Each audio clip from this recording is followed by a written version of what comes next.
One of the most persistent misunderstandings of Jean-Paul Sartre's philosophy is the belief that he defends a fantasy of unlimited freedom. This misunderstanding is understandable, because Sartre speaks relentlessly about freedom, responsibility, and choice, but it is also deeply wrong. Sartre does not deny limits. He insists that freedom exists only within limits. To explain this structure, Sartre introduces two concepts that must be thought together: facticity and transcendence.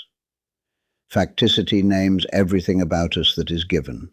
Transcendence names everything about us that goes beyond what is given. Sartre's central claim is that human existence is always stretched between these two dimensions. To deny either is to misunderstand what it means to be human. Facticity refers to the brute facts of one's situation. These are not chosen. They include one's body, one's place of birth, one's social position, one's past actions, one's physical limitations, one's historical moment. Facticity is what one finds oneself thrown into. You do not choose your height, your parents, your nationality, your childhood conditions, or the era in which you are born. You do not choose many of the constraints that shape your possibilities. Sartre insists on taking these facts seriously. Any philosophy that pretends they do not matter is dishonest. At the same time, Sartre refuses to treat facticity as destiny. This is where transcendence enters. Transcendence names the way consciousness relates to its facticity. It is not the power to erase facts. It is the power to take them up, interpret them, and project beyond them. Transcendence is not escape from situation. It is engagement with it. This distinction is crucial. Sartre does not claim that one can simply choose to be free of limitations. He claims that one always chooses how those limitations will matter. Consider the body. The body is a central component of facticity.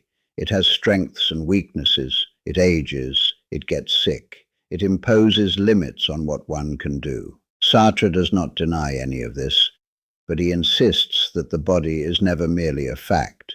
It is always lived as something. A bodily limitation can be lived as an obstacle, an excuse, a challenge, a defining identity, or a neutral condition. None of these meanings are contained in the fact itself. They emerge from how consciousness takes it up. The same physical condition can support radically different projects. This is not a moral judgment. It is a structural claim. Facticity does not dictate meaning. Transcendence supplies it. The same is true of the past. Past actions are facts. They cannot be undone. They shape reputation, habit, and expectation. Sartre takes the past seriously, but he rejects the idea that the past determines the future. The past exists as facticity only insofar as it is interpreted in the present. One can treat the past as a burden, a lesson, a justification, or a closed chapter. Each interpretation projects a different future. The past does not speak on its own. Consciousness speaks through it. This is why Sartre insists that what I have been never equals what I am. The past is real, but it is not active on its own. It must be taken up. At this point, Sartre's position becomes more demanding. If transcendence is always operating, then one cannot hide behind facticity. One cannot say, this is simply how things are, without already having chosen how to relate to those facts. This is where Sartre draws a sharp line between explanation and excuse. Facts explain situations. They do not absolve responsibility. To cite one's upbringing, social conditions, or psychological tendencies may clarify how one arrived somewhere, but it does not remove the necessity of choosing what to do next. Sartre insists that freedom does not disappear under constraint. It changes form. One may not be free to choose outcomes, but one is always free to choose responses. Even refusal, resignation, or despair are ways of relating to facticity, and therefore expressions of transcendence. This is why Sartre rejects both extremes that dominate discussions of freedom. On one side is the fantasy of absolute freedom, which ignores facticity and pretends that all limits are illusory. On the other side is determinism, which treats human beings as products of forces they do not control. Sartre refuses both. He insists that human beings are neither gods nor things. Facticity without transcendence would reduce a human being to an object. Transcendence without facticity would turn freedom into a dream disconnected from reality. Human existence exists only in the tension between them. This tension explains why freedom often feels heavy rather than liberating. One does not choose from nothing. One chooses from within a situation that resists. Freedom is exercised against the background of facts that do not bend to desire. This resistance is not accidental. It is what gives freedom seriousness. If everything were possible, choice would be meaningless. It is precisely because one must choose among constrained possibilities that responsibility arises. At this stage, Sartre is not yet making an ethical demand. He is describing a structure. Human beings are always situated, and they are always more than their situation. They are bound and yet not bound, fixed and yet not fixed. This structure also explains why people experience themselves as divided. One part of oneself feels limited, trapped, defined. Another part feels open, restless, and unsatisfied. Sartre does not see this as psychological confusion. He sees it as the truth of existence. The temptation is to resolve this tension by denying one side. Some people deny facticity, imagining that sheer will can overcome any limit. Others deny transcendence, resigning themselves to what they take to be inevitable. Sartre insists that both moves are evasions. To deny facticity is to flee reality. To deny transcendence is to flee responsibility. Authenticity requires holding both together without dissolving either. By the end of this first part, the basic framework should be clear. Facticity names what is given. Transcendence names how consciousness goes beyond what is given. Neither exists without the other. Freedom lives in their tension. But this tension has consequences. Because once facticity is misused, once it becomes an excuse rather than a condition, Sartre's analysis turns accusatory.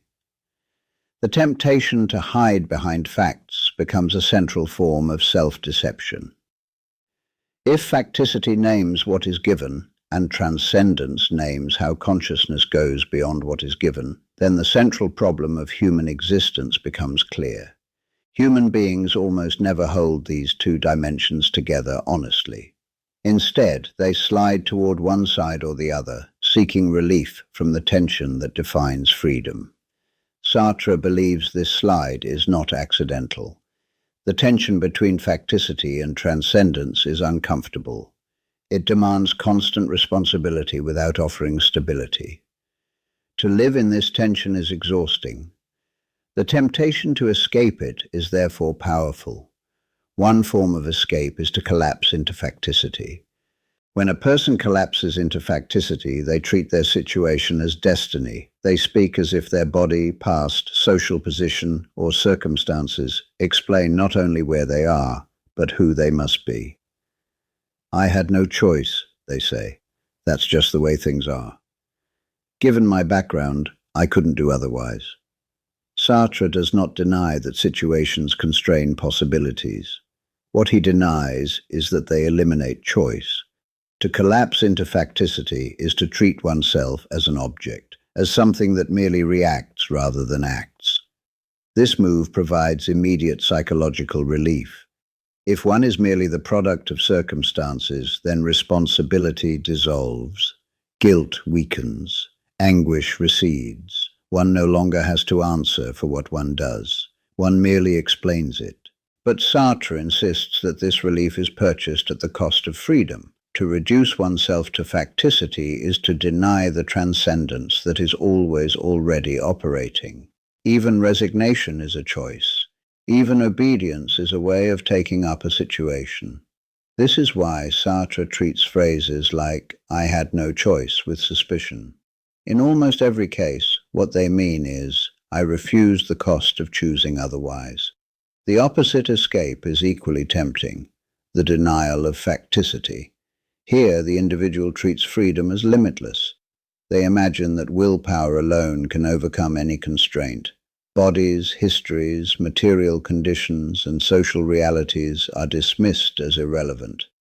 Sartre sees this attitude in fantasies of self-creation that ignore reality. This denial of facticity is often celebrated. It appears heroic, optimistic, and empowering. But Sartre considers it dishonest. To ignore facticity is to refuse the seriousness of situation. It turns freedom into abstraction. When facticity is denied, failure is blamed on insufficient effort, lack of commitment, or weakness. Reality becomes a moral test rather than a condition. Sartre rejects this cruelty. Freedom does not mean omnipotence. Authenticity requires acknowledging limits without letting them harden into fate. Most people do not remain at one extreme. They oscillate. At moments, they insist on their freedom. At other moments, they retreat into facticity. Sartre believes this oscillation is one of the defining patterns of bad faith. One claims freedom when it flatters and necessity when it excuses. This pattern appears constantly in everyday life. People claim credit for success and blame circumstances for failure. They assert autonomy when praised and cite constraint when criticized. Sartre sees this not as hypocrisy, but as structural evasion. The truth, for Sartre, is harsher. Freedom is always exercised within facticity, and facticity never cancels transcendence. One cannot honestly claim one without the other.